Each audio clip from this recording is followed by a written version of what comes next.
And you have to see this video to believe it.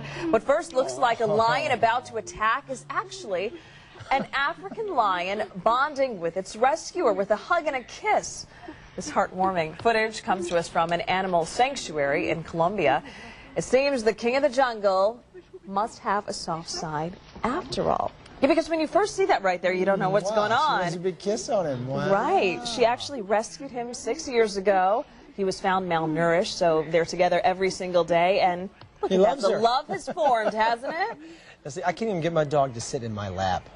I'm sure you can. We'll talk.